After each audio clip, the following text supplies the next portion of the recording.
उत्तर प्रदेश की राजधानी लखनऊ। यूं तो यह शहर अपनी नज़ाकत, तहजीब और कबाब बिरयानी के लिए पूरी दुनिया में मशहूर है। लेकिन इसी शहर के एक कोने में एक ऐसी खौफनाक वारदात ने जन्म लिया जिसने पूरे इलाके की रूह कंपा कर रख दी। बीकेटी यानी कि बक्सी का तालाब थाना क्षेत्र, यहाँ की चहल पहल वाली सड़कें, दिन भर दौड़ती गाड़ियाँ और एक निजी कॉलेज के सामने छात्रों की भीड़। इसी भीड़ भाड़े इलाके में मौजूद थी सनी रावत की भेज बिरयानी की एक छोटी सी दुकान। एक ऐसी दुकान जहां दिन भर लोगों का तांत लगा रहता था, जहां से उठने वाली मसालों की महक राहगीरों को अपनी तरफ खींच लिया करती थी। लेकिन किसी ने सपनों में भी नहीं सोचा था कि लोगों की भूख मिटाने वाली दुकान के अंदर मौत का एक ऐसा खौफनाक रहस्य छिपा होगा जिसका पर्दाफाश होने पर देखने वाले लोगों के पैरे तले जमीन खिसक जाएगी। यह एक ऐसी खौफनाक कहानी है जिसने सिर्फ एक परिवार को ही नहीं उजाड़ा, बल्कि पुलिस महकमे और पूरे इलाके में दहशत का माहौल पैदा कर दिया। तो वीडियो में बने रहिएगा और वीडियो को पूरा देखिएगा, तभी समझ में आएगा पूरा मामला। तो नमस्कार दोस्तों, आप देख रहे हैं क्राइम हिस्ट्री 24 चैनल के एक नए एपिसोड में। और अगर अभी तक आपने इस चैनल को सब्सक्राइब नहीं किया है तो सब्सक्राइब कर लीजिएगा और साथ ही बेल आइकन को प्रेस कर दीजिएगा। उस रविवार की सुबह भी बाकी दिनों की तरह आम लग रही थी, लेकिन बीकेटी इलाके के लिए यह सुबह ऐसा मनहूस पैगाम लेकर आने वाली थी जिसे लोग चाहकर भी नहीं भुला पाएंगे। सनी रावत की भेज बिरयानी की यह दुकान पिछले 4 दिनों से पूरी तरह बंद पड़ी थी। शटर गिरा हुआ था और बाहर एक अजीब सा सन्नाटा पसरा था। दुकान बंद होने की वजह कोई विवाद या छुट्टी नहीं थी, बल्कि दुकान मालिक के पिता का निधन हो गया था।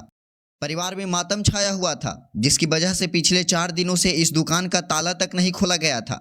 आसपास के दुकानदारों और कॉलेजों के छात्रों को यही लग रहा था कि जब यह परिवार का शोक खत्म होगा तो दुकान फिर से खुल जाएगी। लेकिन उस बंद शटर के पीछे, उस गुप्त अंधेरे में और एक बंद पड़े फ्रीजर के अंदर एक ऐसा गहरा राज दफन था जो बाहर आने के लिए बेताब था। रविवार की सुबह जब आखिरकार उस दुकान का शटर उठाया गया तो अंदर की हवा में एक अजीब सी खामोशी थी। दुकान के अंदर रखा गया सामान जस का तस था।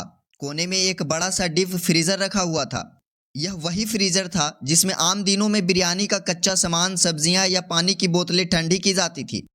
क्योंकि दुकान 4 दिन से बंद थी, इसीलिए फ्रीजर का प्लग भी बिजली के बोर्ड से निकाला जा चुका था।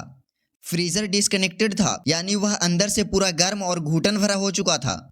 जब उस फ्रीजर के बाहरी ढक्कन को हाथ लगाकर धीरे से ऊपर की तरफ उठाया गया तो अंदर का नजारा देखकर वहां खड़े लोगों की चीख निकल गई। दिल की धड़कनें रुक गई और आंखों पर यकीन करना मुश्किल हो गया। फ्रीजर के अंदर कोई खाने पीने का सामान नहीं था, बल्कि उसके अंदर एक इंसान का शरीर बेहद रहस्यमय परिस्थिति में पड़ा था। एक जवान युवक की लाश जो उस बंद और बिना बिजली वाले फ्रीजर के अंदर न जाने कितने घंटों या कितने दिनों से पड़ी हुई थी। शरीर पूरी तरह से बेजान हो चुका था। यह मंजर इतना खौफनाक था कि जिसने भी उस लाश को देखा उसके रोंगटे खड़े हो गए। कुछ ही मिनटों में यह खबर जंगल की आग की तरह पूरे बीकेटी इलाके में फैल गई। बिरयानी की दुकान के फ्रीजर में लाश मिली है, यह एक लाइन सुनकर लोगों की भीड़ उस दुकान की तरफ दौड़ पड़ी। जो इलाके कुछ देर पहले तक शांत थे, वहां अब दहशत और हड़कंप मच गया था। हर कोई बस एक ही सवाल पूछ रहा था कि आखिर यह लाश है किसकी, और 4 दिन से बंद दुकान के अंदर एक डिस्कनेक्टेड फ्रीजर में यह लाश पहुंची कैसे। जैसे ही इस दिल दहला देने वाली घटना की सूचना पुलिस कंट्रोल रूम को मिली, पुलिस महकमे में भी हड़कंप मच गया। सायरन बजाती हुई पुलिस की गाड़ियां मौके पर पहुंची। पुलिस के आला अधिकारियों और भारी पुलिस फोर्स ने तुरंत इलाके को चारों तरफ से घेर लिया। भीड़ को पीछे धकेला गया और क्राइम सीन की शुरुआती जांच शुरू की गई। सबसे बड़ी चुनौती थी उस लाश की पहचान करना। जब पुलिस ने लाश को उस फ्रीजर से बाहर निकाला और उसकी शिनाख्त की कोशिश शुरू की तो एक बेहद ही दर्दनाक कहानी सामने आई। वह लाश किसी और की नहीं, बल्कि उसी इलाके के पास के रहने वाले 38 साल के विजय पाल की थी। विजय पाल जो बीकेटी के किशनपुर, मजरा मदारीपुर, इंदौराबाग के इलाके का रहने वाला था। लेकिन विजय पाल आखिर था कौन? जब पुलिस ने उसके परिवार और करीबियों से पूछताछ शुरू की तो विजय पाल की जिंदगी के कई ऐसे पन्ने खुले जो दर्द और अकेलेपन से भरे हुए थे। विजय पाल कोई बहुत रईस इंसान नहीं था, बल्कि तो वह एक बेहद साधारण सा मजदूर था। वह लखनऊ और आसपास के इलाकों में वाईफाई की केबल बिछाने का काम किया करता था। जब वहां काम नहीं मिलता था तो गांव में ही इधर उधर जो भी छोटी मोटी दिहाड़ी मजदूरी मिल जाती थी उसे करके अपनी जिंदगी का गुजारा कर रहा था। लेकिन विजय पाल की असल परेशानी उसकी गरीबी नहीं थी, बल्कि उसका अकेलापन था। पुलिस की जांच और परिजनों के बयान से यह चौंकाने वाला सच सामने आया कि विजयपाल की जिंदगी में खुशियों ने बहुत पहले ही उसका साथ छोड़ दिया था। करीब 5 साल पहले उसकी पत्नी से उसका रिश्ता टूट गया था। उसकी पत्नी उसे हमेशा के लिए छोड़कर चली गई थी और उसने किसी और के साथ अपना घर बसा लिया था। पत्नी के जाने के बाद विजयपाल पूरी तरह से टूट चुका था। ना उसके पास कोई बच्चा था, ना ही पत्नी का साथ। इस गहरे सदमे और अकेलेपन ने उसे अंदर से खोखला कर दिया था और इसी दर्द को भुलाने के लिए उसने एक गलत राह का सहारा ले लिया था। वह धीरे धीरे उस बुरी लत का पूरी तरह से शिकार हो चुका था। विजयपाल के चचेरे भाई ने पुलिस को बताया कि उसका अपने परिवार से भी बहुत ज्यादा संपर्क नहीं रहता था। वह अपनी ही दुनिया में खोया रहता था। विजयपाल ना ही किसी से ज्यादा बात करता था और ना ही अपने पास कोई मोबाइल फोन रखता था। बस दिन भर मजदूरी करना और रात को अपनी उसी बेसुध हालत में अपनी किस्मत को कोसना, यही उसकी जिंदगी बन चुकी थी। परिवार वालों ने बताया कि उन्होंने विजयपाल को आखिरी बार बीते शनिवार को घर के आसपास ही देखा था। उस वक्त यह बिल्कुल ठीक था, लेकिन शनिवार के बाद से वह अचानक कहाँ गायब हो गया, किसी को कुछ समझ नहीं आया। किसी ने उसे ढूंढने की कोशिश भी नहीं की, क्योंकि वह अक्सर बिना बताए काम के सिलसिले में या गहरी उदासी की हालात में इधर उधर निकल जाया करता था। लेकिन परिजनों ने सपने में भी नहीं सोचा था कि शनिवार को जो इंसान अपने पैरों पर चलता हुआ नजर आया था, रविवार की सुबह उसकी लाश एक बिरयानी की दुकान के फ्रीजर में मिलेगी। जब विजयपाल के चचेरे भाई को किसी ने फोन कर यह मनहूस खबर दी कि तुम्हारे भाई की लाश एक फ्रीजर से बरामद हुई है, तो उसके पैरों तले जमीन खिसक गई। वह बदहवास हालत में दौड़ता हुआ मौके पर पहुंचा और जब उसने भाई के बेजान शरीर को देखा तो उसके आंसू छलक पड़े। लेकिन कहानी यहीं खत्म नहीं होती है। इस पूरे मामले में जहां एक तरफ मर्डर मिस्ट्री का सस्पेंस गहराता जा रहा था, वहीं दूसरी तरफ पुलिस की कार्यप्रणाली पर भी गंभीर और हैरान करने वाले सवाल खड़े होने लगे।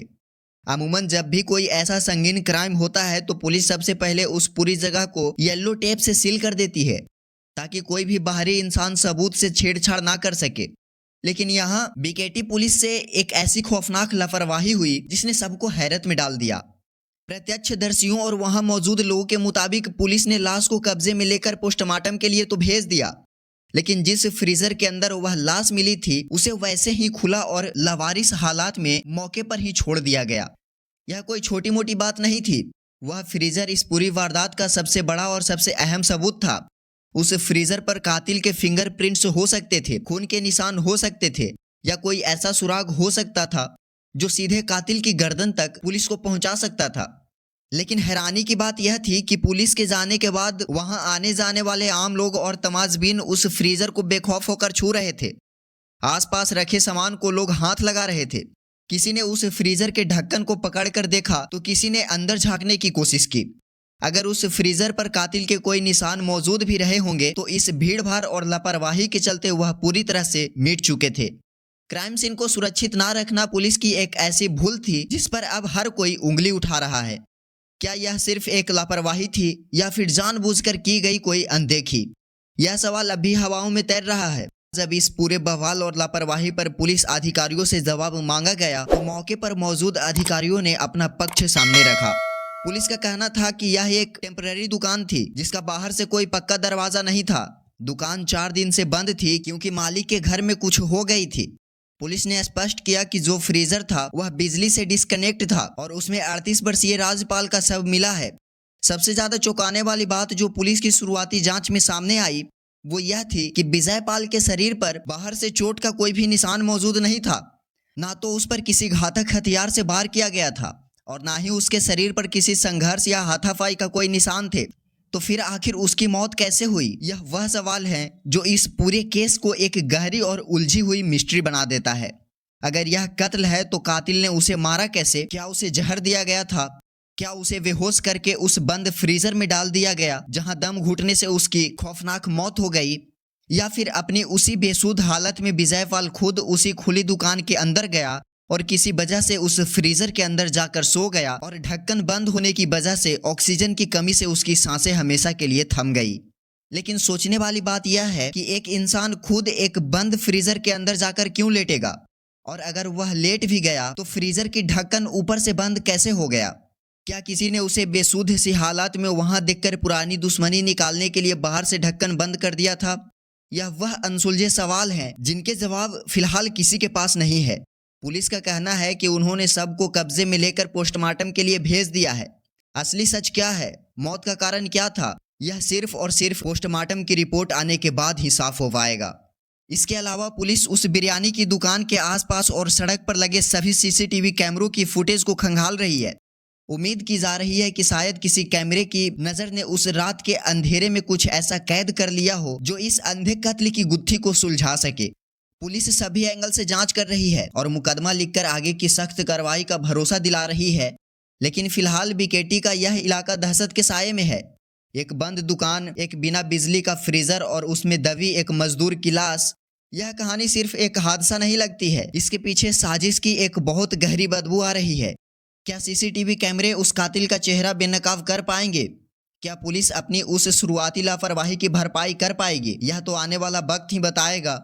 लेकिन एक बात तो तय है कि विजय पाल की मौत ने पूरे सिस्टम और समाज के सामने कई सवाल खड़े कर दिए हैं। दोस्तों, इस कहानी को आप तक पहुंचाने का हमारा मकसद किसी की भावनाओं को ठेस पहुंचाना या सनसनी फैलाना बिल्कुल नहीं है। हमारा मकसद सिर्फ आपको समाज में घट रही इस खौफनाक घटनाओं के प्रति जागरूक करना है और सतर्क करना है। जुर्म कभी भी, कहीं भी और किसी के भी साथ हो सकता है, इसीलिए हमेशा अपने आसपास नज़र रखें और सुरक्षित रहें। अगर आपको यह कहानी और हमारा यह प्रयास पसंद आया हो तो इस वीडियो को लाइक ज़रूर करें, अपने दोस्तों के साथ शेयर करें और ऐसे ही सच्ची और हैरान कर देने वाली क्राइम स्टोरी के लिए हमारे चैनल को सब्सक्राइब करना ना भूलें। मिलते हैं बहुत ही जल्द एक और ऐसी अनसुलझी और रोंगटे खड़े कर देने वाली कहानी के साथ। तब तक के लिए अपना ख्याल रखें, सतर्क रहें, सुरक्षित रहें। जय हिंद, जय भारत।